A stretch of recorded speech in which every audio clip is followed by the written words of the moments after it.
All right, welcome back to Two Song Podcast. This is Chris. And this is Cam. And this is a show where we try and sort every song ever into one of two categories. Either a love song. Or a fight song. Yep, exactly right. And it's not really an intro, just jumped right in. Yeah. But that first verse. Yeah, the beginning. Or the first 10 seconds that you just heard is from Relient K's 2013 album Collapsible Lung. And it's Can't Complain. Yeah. And that makes episode 131, or this makes episode 131 of our show. Wow. And this is Cam's pick or Cam's suggestion of like alternative or different or non-classic Christmas songs or holiday songs. So you're like, all the regular ones like Bing Crosby, and Burl Ives and Elvis and whoever. But then there's all kinds of other ones out there that never really get much airtime, we think. Yeah. Off the beaten path, if you will. Yeah. And this one's way off the path, I think, as little bit of Christmas as possible. Yeah. You might think. But it was just kind of funny. It's the episode right before Christmas. Yeah. But I think we'll see that it's more Christmassy than it seems. Mm-hmm. Yeah, it's a good fit. And, there's going to be so much other Christmas music, like straight up Christmas music out there, especially right now when this episode comes out. So this is for those people that every time this year, like thinking like I should start listening to Christmas music, and then they listen to just regular good music that they like already. And they're like, I'll listen to Christmas music probably like a little closer to Christmas time, and then they're still listening to like their Wrapped or a new album or a new single or their favorite or something like that, and they're like, ooh, I barely have listened to any Christmas music, Yeah. But like Cam said, this one kind of has a tie-in that it's not obvious, probably from the title and the album.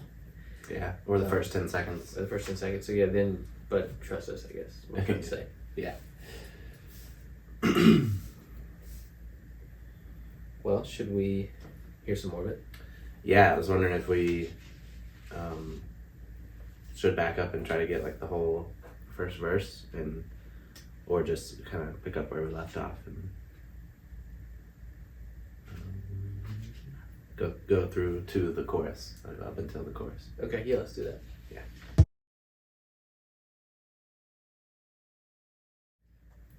Dang. Yeah, I from the first time I heard this song, I was interested in the weird, like, reggae without trying to appropriate reggae kind of guitar, Yeah. Like it's very, like kind of just staccato and bouncy, and like up stroke, like I don't know, any person who plays acoustic guitar and has like had to learn like different strum patterns or learn like the Wonderwall progression or whatever. There's like all kinds of different tricks, even with playing the boring standard stuff that can make you stand out. And it's always like when I hear someone do it, I go, oh, okay, because that's a lost art. A lot of people don't take time to get good at that. I think that's neat. And I also think it's neat rather than just being like, this is reggae, steel drums and a stupid accent and like doing things that are dishonest.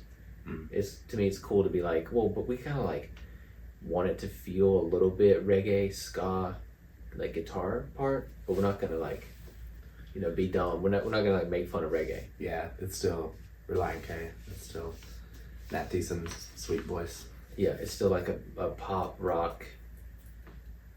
I don't know. They kind of like go through phases where their sound will change and evolve, but then sometimes they'll like go back and be like, yeah, let's do stuff from like back then. But to me, it seems that way. Yeah. I was pretty surprised to see that this album's from 2013. Yeah, no, it feels much more recent than that. Yeah, it's almost 10 years old now. I know. Yeah, for real. And we saw them after the 2016 album. Is that accurate? Or so we saw them like twice or 3 times on that tour. Yeah. Air for Free. Thank you. I was thinking if that was an album that year, but there was. Yeah, we saw them tour in Air for Free for sure. Do you remember if this one was also kind of like a surprise? Like we weren't sure if they were going to keep making albums, or if this was the last one before we thought they might have gone on hiatus. This was the latter. I remember this one was like had some hype and some build up. Yeah, okay. And it was not too long after K is for Karaoke. Yep, that's right. Yeah. Cool. And then now I guess just each album, we'll just never know if they're gonna make another one. Yeah. Be a mystery. Yeah, no. But we're big Relient K fans, if you didn't know already. And they have a lot of Christmas music. Yeah, they They do. have like one of our favorite Christmas albums, which this is not on. This is on a not Christmas album. Yeah. Oh, you know what they do? They have the quintessential Christmas album. Then they have a Christmas EP with like some stuff that was like B-sides and is like related to their album around that same time. Then they have an album, I guess, of all B-sides, and there's some Christmas stuff on that. Yeah. And then they had a new Christmas album. It had re-recordings of the one from the first, had new stuff, had stuff they hadn't done before, and then just a new version of at least one song. It's just crazy. Yeah. But yeah, and then this. So kind of like I've talked about several times, like I pick up on patterns, like when a person talks about like fire or like rivers or city or just whatever a lot, or the beach or materialism or lust or redemption. I'm like depression. Yeah, like why does that one songwriter like? It'll be a happy album. It'll be a song about whatever, like the birth of one of their children, and they'll bring in this theme they can't get away from. And maybe the guys in Relient K are like that with the holidays, but with like Christmas specifically. Yeah. Seems like it. And so far we have kind of a reference to the beach, just because you were mentioning, you mentioned beach being like a theme in songs. I don't think that's as much of a theme for them, but the reggae sound really kind of fits with this first verse. Yeah, and maybe the reggae sound, or like a nod to it, is that genre of music that's all like late 60s, early 70s, free love, free everything, you know? Like no cares, no worries kind of music. And the big idea being like, and why waste your life on that anyway? Yeah. That's like the thesis to all that is worrying and caring's not going to do anything. So you may as well like be happy, that kind of thing. So maybe that's kind of like, maybe writing the lyrics to this song, it was like, you know what this reminds me of? Like all those like Bob Marley and the Wailers kind of songs, or I don't know, just some of that like almost very zen reggae music. Yeah, because the first section of this verse is sounds like the narrator got a ticket for running a stop sign or something. But then the verse ends with, I'll just imagine that I'm laying out in Mexico, on vacation on a beach. And in that same section, it says, looking at the clouds and they seem kind of funny, probably gonna rain, but my outlook is sunny. And I can't hear that because it's a Relient K song without thinking of 575. It feels like a callback. It probably is. Wow. Yeah, dang. Good connection. Yeah. Plus, something about the way he sings it is very like lighthearted, and it just, to me, goes to the lyrics. Yeah. Definitely. Well, it was a cool first verse. I mean, we did get cheated in intro, but we're this far in, so it's not that big a deal. Should we hear the pre-chorus? Yeah, I'm ready for it.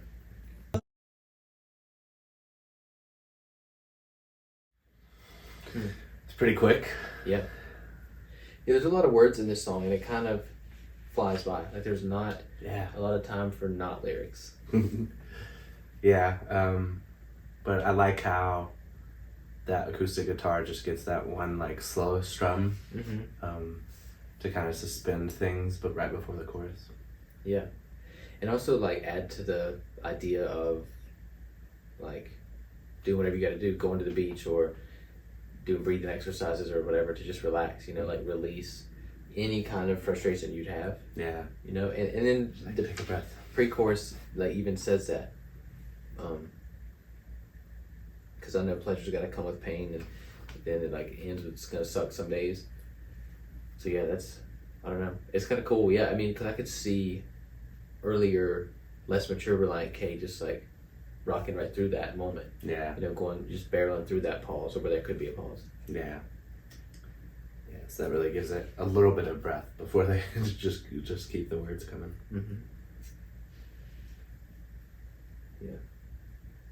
I like the way everything is so, I guess, tight, for lack of a better word. Like I see a lot of people posting videos and posting like jams that are quote unquote tight, or like it doesn't get tighter than this and stuff. Yeah. And like the way the drums come in and then seem all like floppy and scattered, but then they start being exactly like on the beat. Yeah. And the way the bass player is doing all these like really wild, interesting, very like funk and pop inspired lines.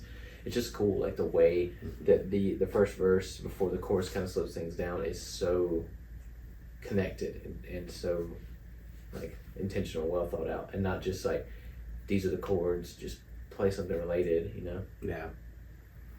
Yeah, the bass the bass player really shines in this song. Yeah. It's very fun. Yeah, it is.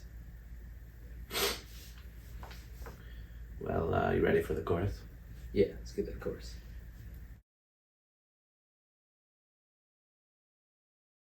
Dang. Yeah, that's a fun chorus. It's a really fun chorus. Yeah, just the way he sings, like the way he like belts and really gets up there. Yeah. And like the falsetto is just fun to try and sing along with, even though Yeah, it's hard. yeah, there's no way anybody sounds as good as he does on this song. Yeah, and he goes a good bit lower for the pre-chorus, Mm-hmm. and then yeah, it's just way up there. You know, singing his heart out. Mm-hmm. And that's just good songwriting, rather than keep it all the same, or have it be like we'll be at a level, like we'll be at 6, then we'll go to 8, then we'll go to 10. Like to go from 7 to 4 to 10 is way more impactful. It's like, dang, it just, yeah, but we're like that. We've said this so many times, but it, you know, bears repeating. If the chorus, if we can sense a chorus coming, we're so conditioned by listening to a lot of music that we like get ready for it. Like we just anticipate it, and yeah, to drop it down for the pre-chorus to then have that payoff at the chorus is awesome. Yeah, it is.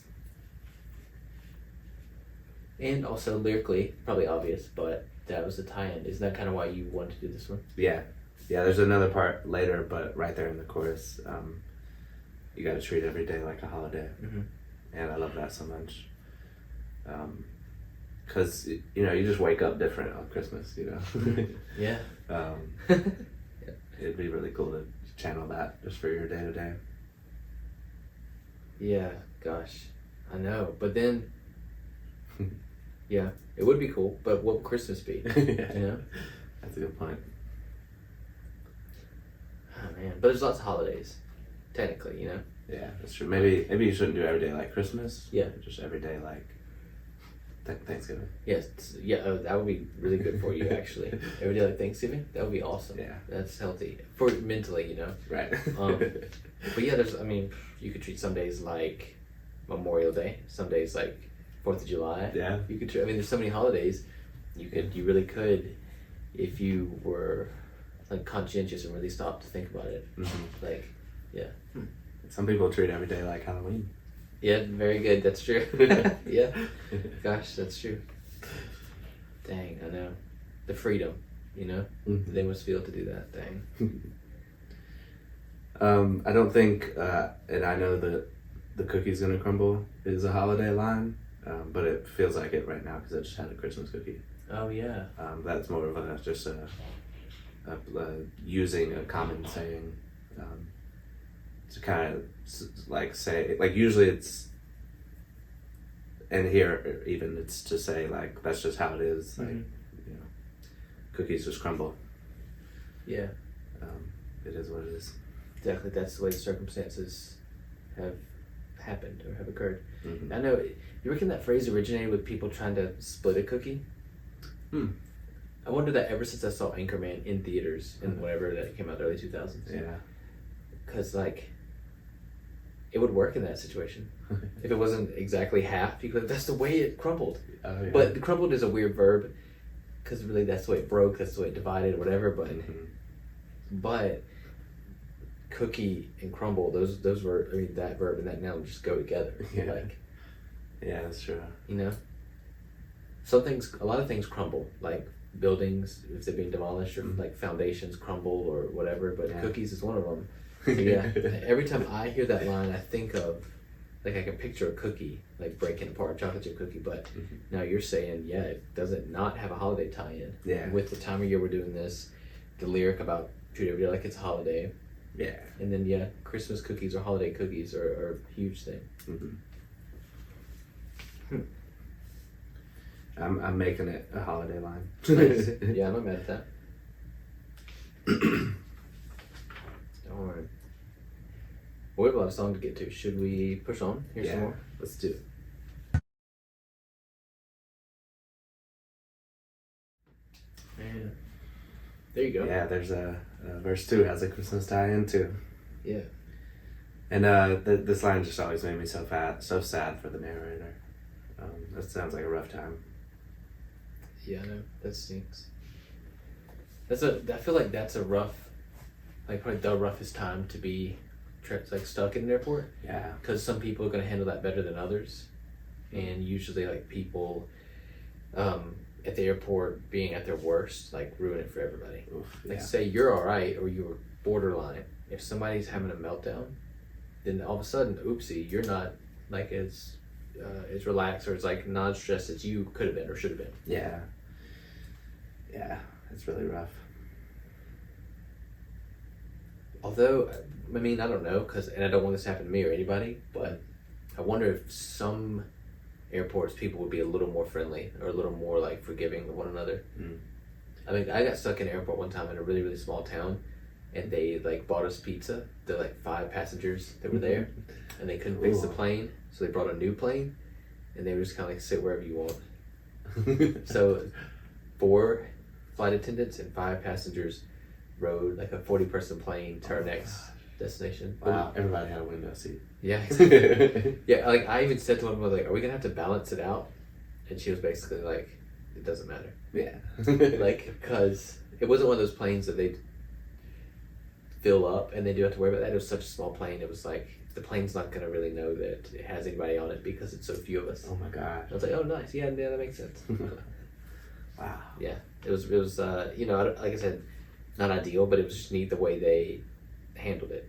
And it definitely wasn't a holiday. It was just like early June, something like that. Was the first plane smaller and they had to bring in a bigger plane? Or? No, it was the same plane. And they were both, I would say, medium size. Not quite like a big like airliner that you think of, but not like a 7-person plane either. Yeah. But yeah, interesting. I don't know. I guess that's part of it, like being a traveling musician though. You're gonna miss some holidays, and maybe that's why a lot of people will, like traveling musicians or comedians, will just take too much time off so this doesn't happen. Yeah. Like, that would be me if I could. Yeah, I want to be there for stuff, because a lot of times holiday stuff is pushed to both sides of it. You know, some people, less people, will celebrate after because they just couldn't, like, we couldn't get together. But a lot of people start pushing it up and up and up and up and up, and until sometimes the whole month that the major holidays are in is the major holiday. Yeah. Or it feels like it. Especially Christmas. Yeah. I mean, it's just like, it's like a monster from a 50s movie. It just keeps like spreading and annexing and swallowing up things. Yeah. But yeah, that, I don't know, that's bound to happen if you travel a lot for work. Like, statistically, you're gonna get stuck somewhere. Yeah. In the first part of the verse, I just feel like we'll just imagine it's the good old days and take it slow. She kind of crams in there. I just really like that line. It really embodies this whole like island vibe, like not worrying about anything, not letting anything get to you. Yeah. Just imagine when things were more simple. Yeah. Yeah, you're right, because like I hear about other cultures around the world not stress and time as much as we do in the Western world. Yeah. Like 10 a.m. is like, if you get there at 10 a.m., you'll be waiting. You'll be waiting until at least 1 p.m. Because it's like, well, it's just not the time specifically. We're just gonna go. That's the thing. And so you told me 10 a.m. It's like, well, yeah, but that was just as long as we still got to go and all the people got to go, it's basically 10 a.m. And people in the Western world have a hard time with that. Like, no, it's not. Yeah. I could have gone and done that and then come back and done other things.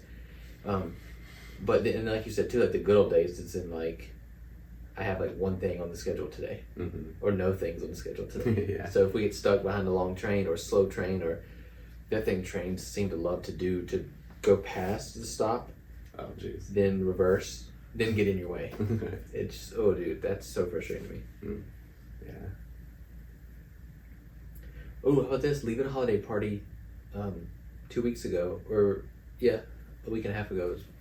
By the time we're recording this, I had crossed train tracks, and then I heard the alarm, and I looked, and the thing started to come down. Oh man. And I was like, oh my gosh, that's not a good feeling. And I like looked, and then it was several seconds before I saw it, but the train was, about a mile away coming down the track. Dang. I saw the light, and I was like, oh wow, this never happened to me.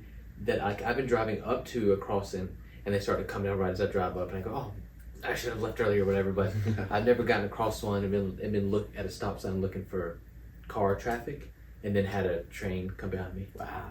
Yeah, that was interesting. Yeah, I've always like wondered what would happen if it kind of both of those situations, like if it came down right in front of you, or while you're right there even. I'm sure it would kind of bounce off, and it wouldn't be good for your car. Yeah. Yeah, I think I've seen videos of them doing that. They just kind of like an arm in a parking garage. They'll just like karate chop your car a little bit and then kind of slowly bounce on top of it until it comes to a stop. But I feel like I've seen videos of cars breaking them too. Like they'll come down on a car and then it will like pop off and dislocate. Yeah. But I know this: if I'm ever coming up to one and they try to close on me, no, they didn't, because I won't be there. Like if I'm driving, there's one near our house that I think a lot of people are afraid of. Like, oh, be careful, because if you're here and the train starts to come, I'm like, if the train starts to come, I won't be here. It's that simple. I mean, yeah.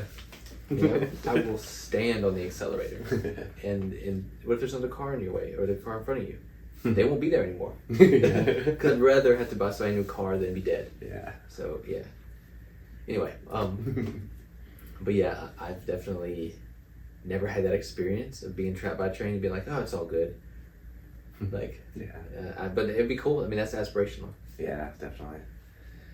I know it sucks to kind of have to depend on like public transportation, and it is really hard to just be like, well, it's just like the good old days, like yeah.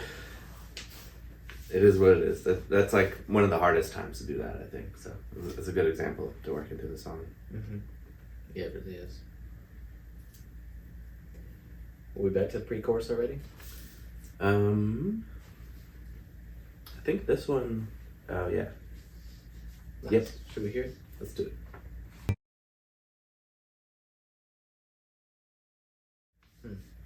Kind of the same one as before. Yeah, definitely. But we didn't mention last time, there's a neat like backup singer, or like a neat duet happening there. Yeah. Do you know if it's other Matt? I can't tell, but I can't tell for sure, but I don't think so. It doesn't sound like him. The voice is, it's different. Yeah, it could be Matt twice. It could be Matt doing both parts, but Definitely. I noticed there was 2 other songwriters on this song just when getting the lyrics that were not in Relient K. Oh wow. And I don't know what they helped with, if they helped with the music or the idea or like the lyrics, but I don't think they're like credited as performers. Interesting. Yeah.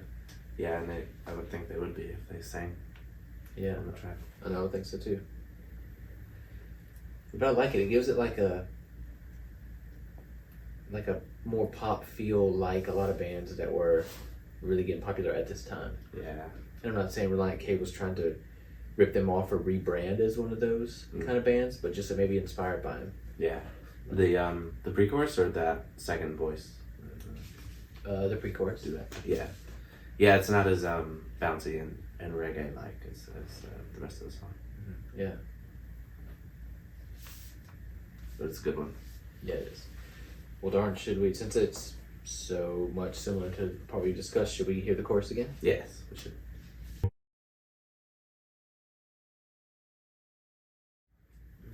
Nice. It's cool that the chorus is like two different parts. Yeah, it is. Yeah, it's like got two hooks. Like I've got a major hook and a minor hook. Or like a prominent hook and a less prominent hook. Yeah, not to be confused with like a minor key. Yeah, that's right. Yeah, no, as soon as I said that, I was like, oops, that's probably rephrase that. Yeah, man. I mean, he's not wrong. As much as I think it's kind of impossible or borderline impossible, it's definitely improbable for me, I'll say, to live this way. I have been thinking a lot lately, maybe the past year or so, that like I'll find myself being like, you're never going to get today back. That freaks me out. I think about it often because I think it's good for me. I think it's like, as painful as it is, yeah, it's motivating, or it's like inspirational or something. But yeah, I don't know. I almost approach it from the other way of like he's saying enjoy every day like it's a holiday, and I'm the other way. I'm like, just make sure you don't waste it, and make sure you don't. Yeah, it's like an optimist versus a pessimist. Not that I am a pessimist, but that's just the way I phrase it to myself. Yeah, I mean, people love to complain. Yeah, true. Myself included. Yeah, but my new thing is to try and like not wish it was a different time or wish it was a different day or whatever. Just or like had gone a different way. Not even that. Just like going, you know, in a couple of days, something awesome. It's like yeah, but technically, who like told you should be here? Who like you're a miracle, just being here. So I'm like, it's a miracle that I haven't been like that something terrible hasn't happened to me. You know, I don't know. Yeah. So yeah, like I said, as much as this has been nice, I'm not there yet. Yeah. Yeah. Same. I think it's very aspirational. It's like the end goal. Yeah. And Matt Thiessen is a very chill guy, based on the brief interactions that we were lucky to have with him. But I imagine it's aspirational for him too. Yeah. Like he probably stresses shows and whether or not him and Hoops can get together to make another album and all kinds of stuff. And, you know, but it's cool to have that as a goal. You know, to want to have every day be like a holiday, because it is possible to like choose to look at it that way. I think, or it's certainly possible to try. Yeah. I've heard a lot of people say like instead of I have to do this, tell yourself I get to do this. Yeah. Yeah, that helps me a lot. It's pretty neat. But I mean, some stuff, I don't know, I struggle with that one because it's like, it was some stuff, no one, like some stuff I found myself doing, no one would say, I get to do this. Everyone would be like, it's not great. But there's other great stuff. So just tell yourself I get to get through this. There's other great stuff. Something else. But yeah, I also think about a lot of songwriters. Like I think about songwriters that write at the absolute best love song ever. Like even the song I picked for when we did love songs, like your favorite love song, I think about that, like a songwriter that just writes this perfect ballad or perfect expression of something. Then they get divorced. Then they go to rehab. Then they, you know, like they'll write this one amazing thing. And for me, I have a hard time sometimes not putting that on the songwriter as a person. I'm like, that's that person. Then they, you know, got a DUI, ran somebody over, had to go to rehab, got divorced. You're like, wait, but you wrote like my favorite song or whatever. I'm just using that as a crazy hyperbolic example. So I just wonder if like Matt was really in this frame of mind, like, and just was able to capture it in a song. Yeah. And then knowing as a human that some days it's not gonna be like that. Some days he'll hate this song. Yeah. And some days he'll be like, I mean, I'm glad that song turned out, but I'm not gonna be able to do that song for a couple weeks. I just don't feel like it. Mm-hmm. I can't get emotionally in that frame of mind to do that song. Yeah. Yeah, I could see it being a hard one. And I think of the other side of that sometimes is like if someone wrote a song about something really painful or really vulnerable or really emotional, then when things are going good, like how do they tap into that to make the performance of that song believable? Yeah. Because I've seen a lot of people that can. Mm-hmm. It's like actors, you know, having to like make themselves cry for a scene or like really portray serious pain in front of a camera. Yeah, you're right. Yeah, it's probably like the same piece of the soul for both. Mm-hmm. Yeah. And what makes like great performers great. Yeah. Yeah, should we, I think we're at the bridge. Should we hear the bridge? Oh, yes. This is probably my favorite part.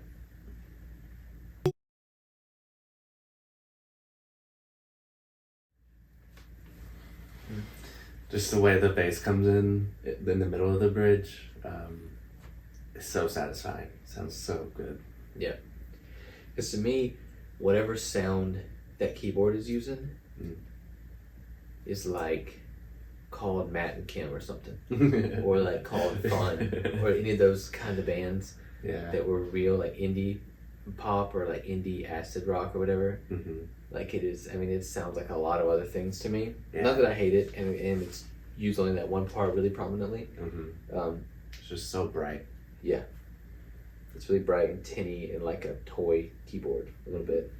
But yeah, it's like they're kind of, I don't know, because like that's an old idea, and that's something that you tell like small children a lot of times. Like, if you can't say anything nice, don't say anything at all. So I wonder if that informed like the toy piano thing. It was like, yo, let's do a nursery rhyme type thing just for a bit. Yeah. And then say, yeah, but this song is still a fun song. Like we gotta, like you said, have the bass come back to life in the middle of it. Yeah, I'm picturing like a toy's xylophone too. Oh yeah. Yeah. And the performance is really cool because there's like notes that are happening just like one right after the other. Like it should kind of be on the same beat, but they're like staggered a bit. And I love it so much. Yeah, you're right. It is a really like, busy, like kind of like Halloween movie or like creepy movie kind of sound. Yeah, and almost just like they were just like flopping around on the keys. Yeah, it's also kind of childlike. Yeah, very much so. Because what does every little kid do when they see a piano? That. Yeah. See how many keys they can push down at the same time.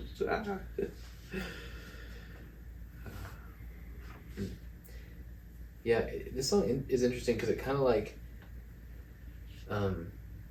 seems like it goes off structure here, but it really is just like an essay or a TED talk or a speech or something. Yeah. It just like, I've given you a lot of stuff to think about, and if you can't like remember all of it, I just want you to remember these like last parting things. Yeah, let this stick with you. Yeah, I think that's so neat when a song does that. When a song really has something to say, it's not just a song for a song's sake. It's not just like, well, you know, all the albums I like have 11 songs, so I was trying to do like 11 songs, and then I only had 10. You know, it's not like that's the 11th song. Yeah. To me, a song like this and a lot of songs have like a purpose, and they will leave you with something.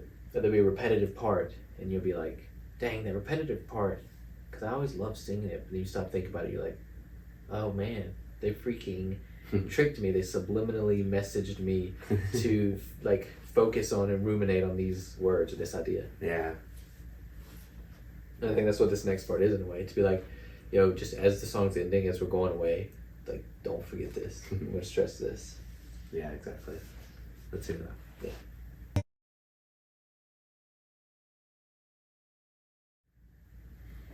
Darn. Man. Yeah, I guess you could call like all of that the outro, but I think it's just like a simplified chorus or something, and then there's just like a hard stop. Yep. not much of an intro or an outro. You're right. Yeah, they didn't leave any room on the ends for either. Like, no nonsense in this song. Yeah. Yeah.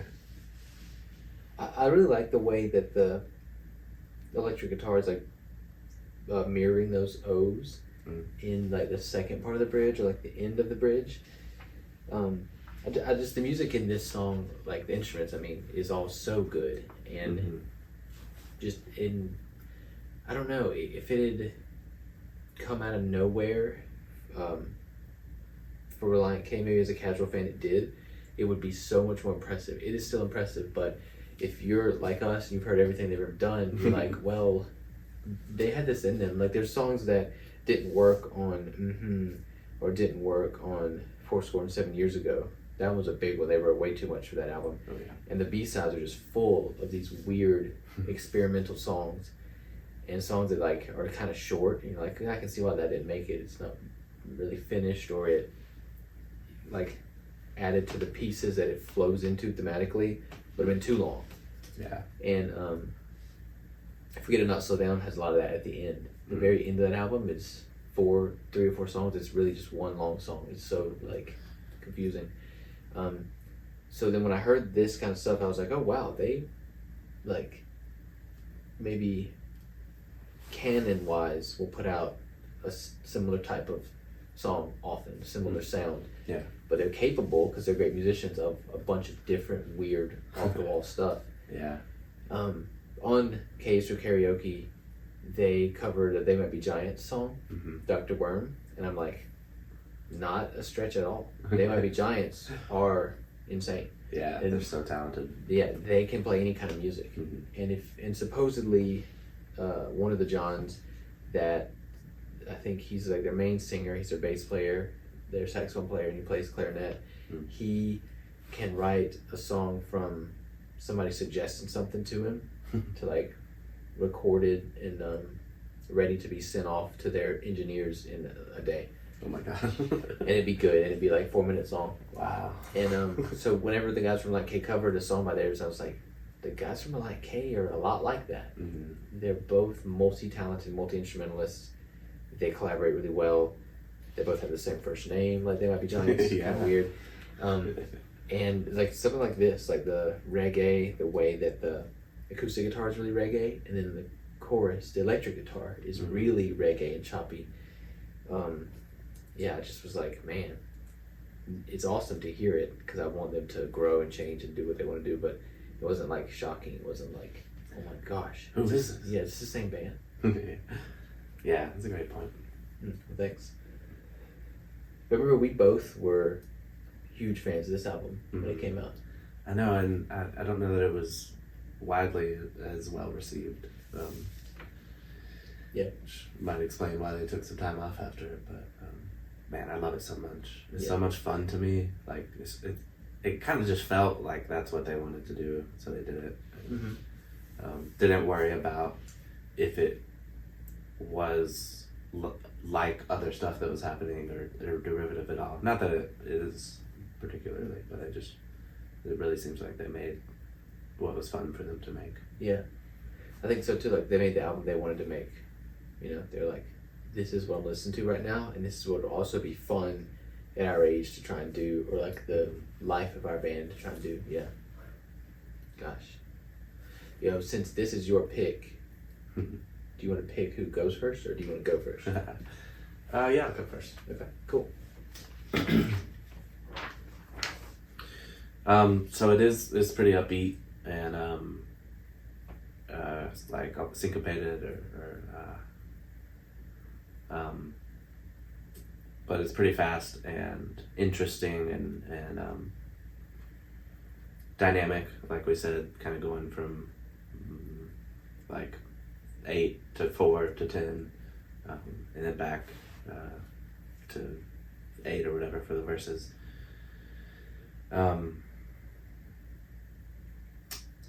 And it's fun and like silly and bouncy enough that it kind of sounds celebratory, but the verses are like about very unfortunate things happening that are hard to deal with, but then like choosing not to dwell in them and not to complain about them, and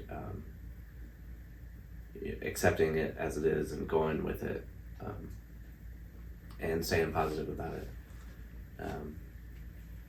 and so I think it's an attempt to channel the ability to let everything kind of roll off you and bounce off you, and channeling the energy that you have on like just the best day of the year, whether that's Christmas or just like you got a promotion at work, or you feel invincible and powerful and special and like you're exactly where you're supposed to be, and trying to apply that to just like every day, to like the worst day. And so I think it's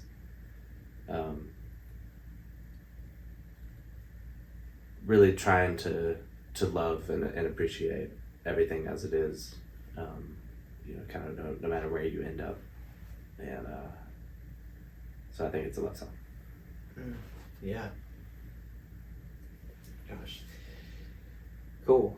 I was thinking a lot of similar things. I mean, I agree with a lot of what you said, because it is fun, it's celebratory, and there's like a part in the like later choruses, outro, refrain kind of thing, where it's like, I can't complain, and it like kind of edited, like fuzzy, robotic, like backup singer kind of voice that echoes. So it sounds like a lot of I don't know, it sounds like a band that doesn't ever do hip hop being like, yo, let's do like a little hip hop inspired thing. Like, the weird unnecessary phone call thing in Guns N' Roses, Knocking on Heaven's Door? Yeah. It's like, what? How did that get through? How did that get passed? But I'm not saying we're like hated something like that, but it's just a weird texture and like a fun thing to throw in there. Like if some of the things we were talking about are very reminiscent of little kids and really playful. I think that's one of them. I think the keyboard part is too. I think doing like the reggae stuff or like ska, like inspired stuff, is really like upbeat and fun and lighthearted. And it's like, we're not gonna take this song super seriously. We don't want this song to be perceived seriously and heavy and one of those things where when it ends you're just like, wow, that song, or those kinds of things. I mean, this is the same band that did like a 14-minute epic. Yeah. And this song came after that, like, a couple albums later. And I just think like, dang, why is it fun and quirky? That's a word I was like searching for earlier. And it doesn't like, the singing is fun to sing along with, but it doesn't like, when it's over with, I don't feel that fun or that like pumped up or that like, my heart rate is quickened or anything, or like, man, that song rules. That's like, I'll put that on a playlist for like certain things. It's more like an early morning kind of song, like when it's sunny out but not hot, and you're like, oh man, it's neat, because I like when it's like in the 60s but it's really sunny. That's a different, man, I'm in a good mood today. It's that kind of song to me. Oh yeah. And overall, I think it is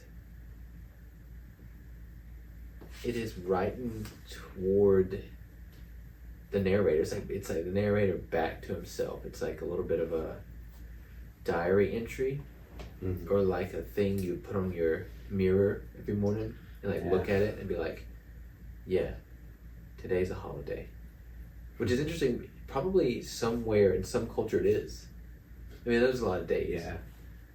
But it's not definite that every day is a holiday to someone. But a lot of days. Most of them. Most of them could be. Some other country. Yeah. And there's a lot of just like international sandwich day now. Oh yeah, there's a lot of like something for everything. Yeah, there's a lot of minor league holidays. That's true. Like we're like sibling day and like dog day and puppy day. It's like don't do two. Donut day. Yeah, you're right. So hey, combine like religious holidays, government holidays, minor league holidays, and then if you have to, like international holidays, and go, you know what, today by definition on a technicality is a holiday, and that should help me get my mind and heart right. I think it is narrowly just because it doesn't really commit strongly to one thing or the other. But I think overall, by just a little bit, it's a love song. Yeah. I think it could have easily become a celebratory fight song, like a hype song. Yeah. Cool. Yeah, I think so. It's a good pick. It's, kind of like the idea of a holiday, Yeah. Not so much like I will lead you down this path of like toying with your emotions through sound and imagery, but more so like on an intellectual level. Like think about what a holiday means to you. Like you got it? Okay, good. Act that way. Act accordingly. Yeah, no, it's also just such a sweet message that it would be hard to call it, fighting against anything, because it's literally about accepting everything. Yeah. Dang, you're right. Nice.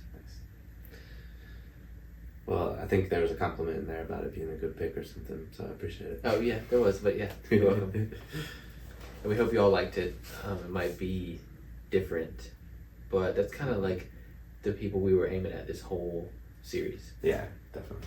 And we still have holidays to come, so we'll do one last one, and then be back to your regularly scheduled sort in every song ever, no rhyme or reason, which. But like we said with the Hanukkah song part 2, Happy Hanukkah and Happy Holiday. But this episode will come out right before Christmas, or a couple days before Christmas. So Merry Christmas, and when you listen to this, it might actually be a holiday. That's right. So take this energy and carry it with you. And thank you so much for listening. Yeah, for real. Thank you. We appreciate you. Cam, thank you, man. Yeah, thank you, Chris. And Merry Christmas. Yeah, Merry Christmas. We'll talk to y'all again next week.